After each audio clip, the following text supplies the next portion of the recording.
In this video, we're going to compare the image quality of the Nikon Z8 versus the Nikon Z7 II. So both of these cameras are 45 megapixel full frame mirrorless cameras. The Nikon Z8 has a stack sensor and no mechanical shutter, and the Z7 II, does not have a stack sensor, but it does have a mechanical shutter. And both cameras have a base ISO of 64. And now, I don't really expect there to be much of a difference between these two cameras in terms of the image quality output. But, I wanted to run some tests anyways and just kind of see for myself. And I figured some of you guys would be interested as well. So let's go ahead and jump right into it. So here inside Lightroom, I have a bunch of different test shots that I captured with both of the cameras. Now these are all raw files, so just imported into Lightroom, so there's just Lightroom's default settings on these files. I haven't done any additional post-processing. But let's go ahead and jump into our first comparison here. Just kind of want to take a look at the image quality overall. And I've used the 100 to 400 millimeter lens for these comparisons. Now I am noticing on this particular shot, there is a slight focal length difference. So on the Z7 II, we're at 125 millimeters, and on the Z8, 120 millimeters. But for all intents and purposes, that's close enough here to take a look. So if I just kind of zoom in here to 100% and take a look at the images here, there's really no discernible difference at all. Both files look great. A lot of good detail here. No complaints at all. But yeah, there's really no difference between the output there. Now what I want to do for this next test is kind of go through the ISO range and see if there's any differences. So let's go ahead, we'll start again at the base ISO here, 64, and I'm just going to kind of zoom into this area where we get some shadow. Kind of look at these side by side, and yeah, there's really no difference here in terms of the noise at the base ISO. Let's go ahead and move up to ISO 100.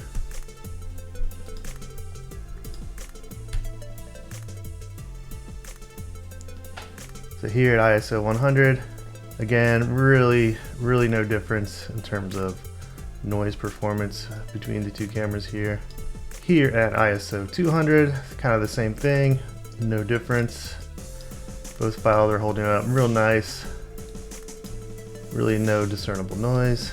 Now we are at ISO 400, and still no difference here between the images. Still looking great. ISO 800 right here, and just gonna kind of bring these in a little closer. Still don't really see much of a difference at all in terms of noise performance. Both files still holding up very well. I can see a little bit of graininess here at ISO 800, but it's really still very clean. Now we are at ISO 1600.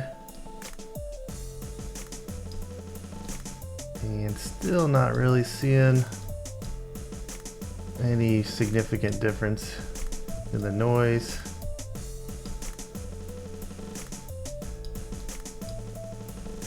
Both of them still look very good.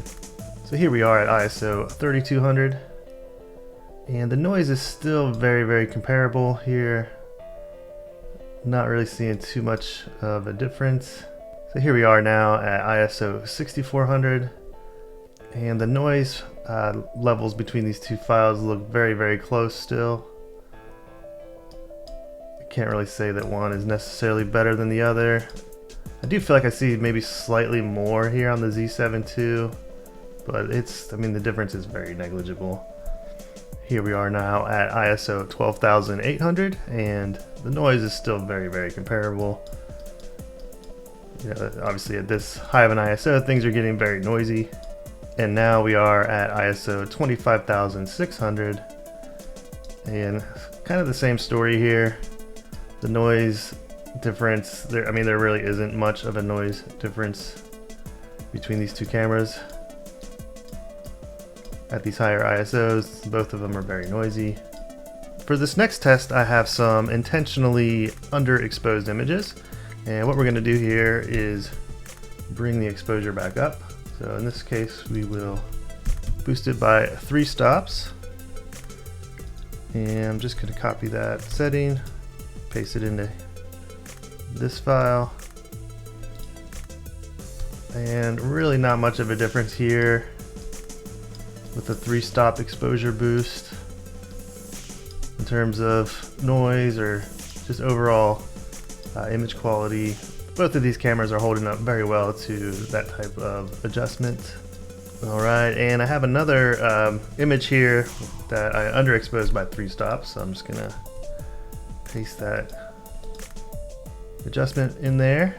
And if we look in here, we'll see that there is really no big difference at all. These are virtually identical. Alright, let's move up to a little bit more extreme exposure boost. So this time, instead of 3 stops, we will do a 5-stop boost.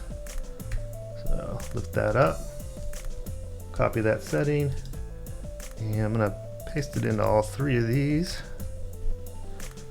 There we go. And we'll take a look at our first comparison here. And these are still looking pretty much identical, even with a 5-stop exposure boost. There might be just a slight bit more noise on the Z8, but it's pretty much negligible. They both look very, very even. Let's look at our other example of a 5-stop boost.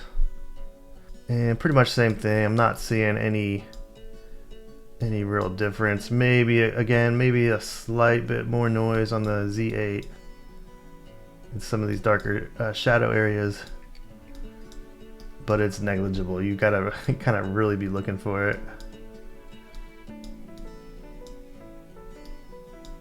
I don't think the difference is really meaningful at all. So for these next tests here, these were intentionally overexposed, and what I want to do here is just bring the exposure back. So this was just overexposed by 1 stop, so we'll just bring it down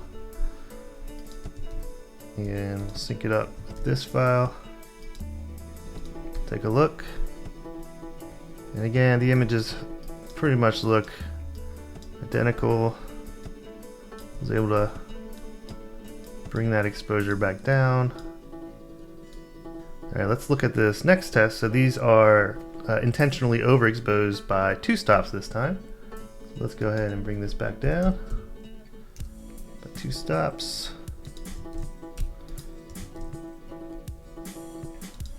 And let's take a look.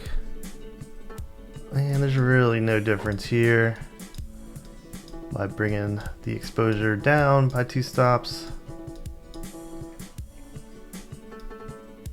You'll see a little bit of variation in the leaves here, just because those were kind of blowing in the wind and reflecting the sun in different ways, in different areas. So in some areas it looks better on the Z8 versus the Z7, and then in other areas you have the opposite, where it looks a little worse on the Z8 versus the Z7 II.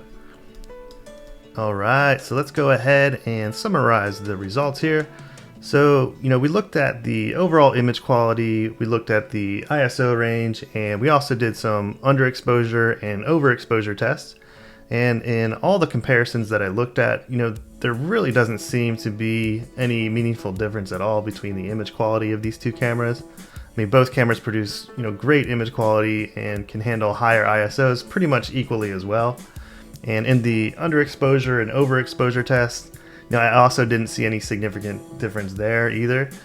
Even when I did notice like a slight difference, it was pretty much negligible. And keep in mind that I was only looking at the photo image quality in this video. There's obviously many differences between these 2 cameras in other areas, but when it comes to the image quality output, they are pretty much identical.